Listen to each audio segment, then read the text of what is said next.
जोहार। आज के झारखंड मुख्य समाचार में आपका स्वागत है। आज की पहली खबर के साथ राज्य के मुख्यमंत्री श्री हेमंत सोरेन के द्वारा कल रविवार को एक बड़ी घोषणा किया गया। राज्य में ओलावृष्टि से फसलों को हुए नुकसान की भरपाई अब राज्य सरकार करेगी। उन्होंने कहा कि इस संबंध में राज्य सरकार की ओर से जरूरी आदेश निर्गत कर दिया गया है। राज्य के सभी जिलों में उपायुक्त फसलों की क्षति का आकलन कर 1 सप्ताह के अंदर मुआवजा राशि राज्य के किसानों को निर्गत करेगी। वहीं दूसरी ओर कृषि विभाग और कृषि कारा एवं आपदा प्रबंधन विभाग की ओर से भी राज्य के किसानों को हुए नुकसान की आकलन की जा रही है। इधर स्टेट बैंक ऑफ इंडिया यानी SBI के द्वारा क्लर्क पद के लिए कुल 5000 से ज़्यादा पदों के लिए आवेदन आमंत्रित किया गया है। इसके लिए 20 साल से 28 साल तक के राज्य के इच्छुक अभ्यर्थी आवेदन कर सकते हैं। इसके लिए उम्मीदवारों की शैक्षणिक योग्यता स्नातक होनी चाहिए। वहीं आवेदन करने की आखिरी तिथि 17 मई तक निर्धारित किया गया है। भारतीय स्टेट बैंक के द्वारा देश भर के राजधानी रांची सहित 170 शहरों में परीक्षा केंद्र बनाए जाएंगे। बताते चलने की इसकी प्रारंभिक परीक्षा जून महीने में आयोजित किया जाएगा।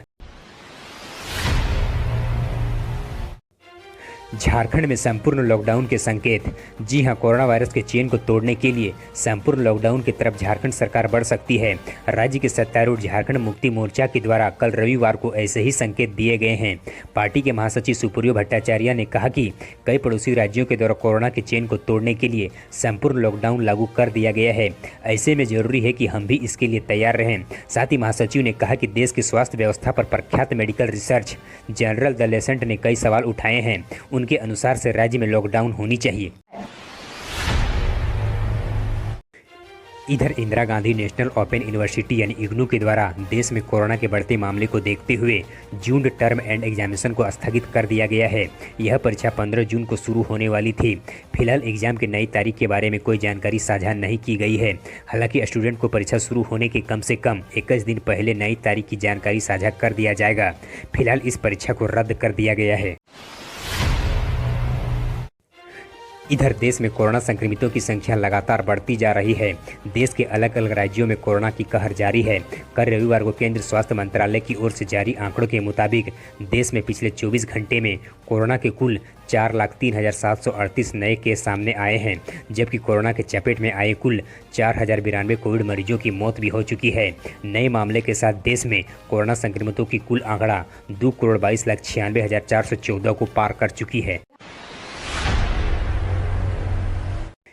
इधर राज्य के मुख्यमंत्री श्री हेमंत सोरेन के द्वारा राज्य के पारा शिक्षकों के प्रस्तावित कल्याण कोष को अंतिम रूप देने का निर्देश राज्य के स्कूली शिक्षा व साक्षरता विभाग को दिया गया है। इसके साथ ही राज्य के शिक्षक नियुक्ति नियमावली को भी अंतिम रूप देने को कहा गया है, ताकि राज्य में शिक्षकों की नियुक्ति को शीघ्र शुरू किया जा सके। विभाग के सचिव राजेश शर्मा के द्वारा मुख्यमंत्री के इस निर्देश की जानकारी राज्य के माध्यमिक व प्राथमिक शिक्षा निदेशक को देते हुए इस पर आवश्यक कार्रवाई शीघ्र करने को कहा गया है। इधर राज्य के बहुचर्चित महिला थाना प्रभारी रूपा कीर्ति आत्महत्या केस का साहेबगंज पुलिस के द्वारा करीब खुलासा कर लिया गया है। रूपा के द्वारा चाईबासा पुलिस बल में पदस्थापित सब इंस्पेक्टर SK कनौजिया के प्रताड़ना से परेशान होकर आत्महत्या की है। इसके साक्ष्य मिलने के बाद पुलिस के द्वारा कनौजिया को अपने हिरासत में ले लिया गया है। हालांकि साहेबगंज पुलिस कनौजिया के हिरासत के मुद्दे पर अभी चुप है। मामला पुलिस विभाग से जुड़ा हुआ है, इसीलिए साहेबगंज पुलिस पूरी तैयारी के साथ एक कदम आगे बढ़ रहे हैं। आज सोमवार को कनौजिया की गिरफ्तारी की घोषणा पुलिस के द्वारा की जा सकती है। प्रवासी मजदूरों का 1 सप्ताह का क्वारंटाइन। जी हां, कोरोना संक्रमण के बीच प्रवासी मजदूर झारखंड लौट रहे हैं। राज्य सरकार के द्वारा बाहर से आने वाले सभी प्रवासी मजदूरों का 1 सप्ताह तक का क्वारंटाइन करने का फैसला लिया गया है। राज्य सरकार के इस फैसले के बाद प्रशासन भी अलर्ट मोड पर आ गई है। महानगर से लौटे प्रवासी मजदूरों का 1 सप्ताह का क्वारंटाइन किया जा रहा है। इसके साथ ही उन्हें एंटीजन टेस्ट करने के बाद ही उन्हें अपने गाँव में प्रवेश होने की इजाज़त दी जा रही है। इधर कोरोना महामारी के बीच केंद्र सरकार के द्वारा झारखंड समेत देश के 25 राज्यों के पंचायतों के लिए कुल 8,923 करोड़ रुपए जारी किए गए हैं। जानकारी के अनुसार से केंद्र सरकार के द्वारा झारखंड के पंचायतों के लिए कुल 250 करोड़ रुपए जारी किए गए हैं। बताते चलें कि यह अनुदान राशि झारखंड पंचायती राज संस्थानों के सभी 3 श्रेणियों में खर्च किए जाएंगे, यानी गाँव, प्रखंड और जिला के विकास के लिए यह राशि खर्च किया जाएगा। इधर राज्य में कोरोना के बढ़ते संक्रमण को देखते हुए राज्य भर के वकील अगले एक हफ्ते तक न्यायिक कार्यों से दूरी बनाए रखेंगे। इस संबंध में झारखंड स्टेट बार काउंसिल की ओर से राज्य भर के सभी जिला बार एसोसिएशन को निर्देश जारी कर दिया गया है। झारखंड स्टेट बार काउंसिल के चेयरमैन राजेंद्र कृष्ण ने यह जानकारी साझा की।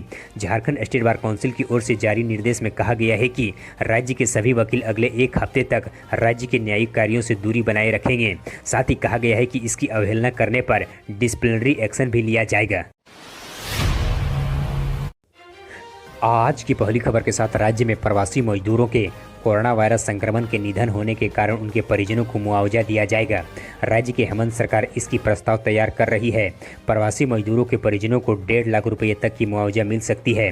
सीएम श्री सोरेन के निर्देश पर यह प्रस्ताव तैयार किया जा रहा है। राज्य के श्रम विभाग इससे संबंधित प्रस्ताव तैयार करने में जुटी हुई है। बताते चलें कि राज्य के प्रवासी मजदूरों के दुर्घटना में मृत्यु होने पर उनके परिजनों को 1.5 लाख रुपये तक का मुआवजा मिलेगी। वहीं यदि दुर्घटना में मजदूर का कोई अंग क्षतिग्रस्त होता है तो उसे 75,000 रुपये तक मुआवजा दिया जाएगा। राज्य में मेडिकल कर्मी की बहाली की होगी मसौदा तैयार, कृषि मंत्री। जी हां, राज्य के कृषि मंत्री श्री बादल पत्रलेख ने कल रविवार को कहा कि कोविड इलाज में लगातार सुविधाएं बढ़ाई जा रही है, संसाधनों को मजबूत किया जा रहा है। राज्य सरकार का फोकस टीकाकरण पर है, सबको टीका लेने की अपील भी की जा रही है। मंत्री बादल पत्रलेख ने कहा कि स्वास्थ्य व्यवस्था को बेहतर करने, टीकाकरण का 100% लक्ष्य पूरा करने के लिए जिला टास्क फोर्स से संविदा पर चिकित्सा एवं पैरा मेडिकल कर्मियों की बहाली का मसौदा तैयार की जा रही है। डीएमएफटी के आधार पर इन प्रावधानों के तहत निर्णय लिया जाएगा।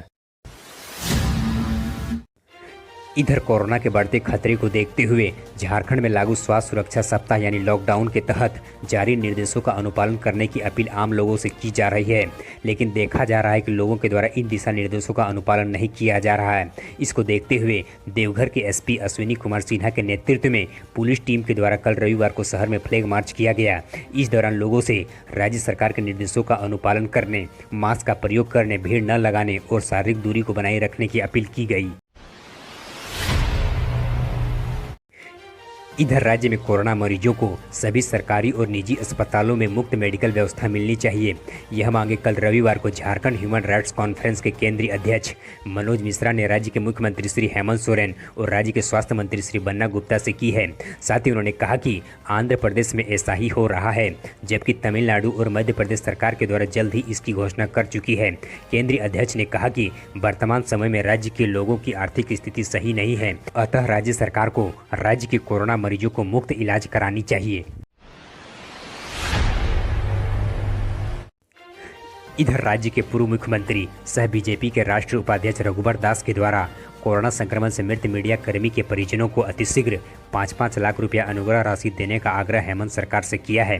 रघुवर दास ने मीडिया कर्मियों के निधन पर शोक जताते हुए कहा कि पत्रकारों के प्रति राज्य सरकार की असंवेदनशीलता और गैर जिम्मेदाराना रवैये के कारण लगातार पत्रकारों की मौत हो रही है। राज्य सरकार को राज्य के मृत मीडिया कर्मी के परिवारों को 5-5 लाख रुपया अनुग्रह राशि मिलनी चाहिए। आप अपने निर्देश या सलाह देने के लिए नीचे कमेंट बॉक्स में हमें कमेंट करें। हमारे हौसला अफजाई के लिए इस वीडियो को लाइक करें और अपने मित्रों के साथ अधिक से अधिक शेयर करें। हम फिर मिलते हैं कल के अपडेट्स के साथ, तब तक के लिए धन्यवाद।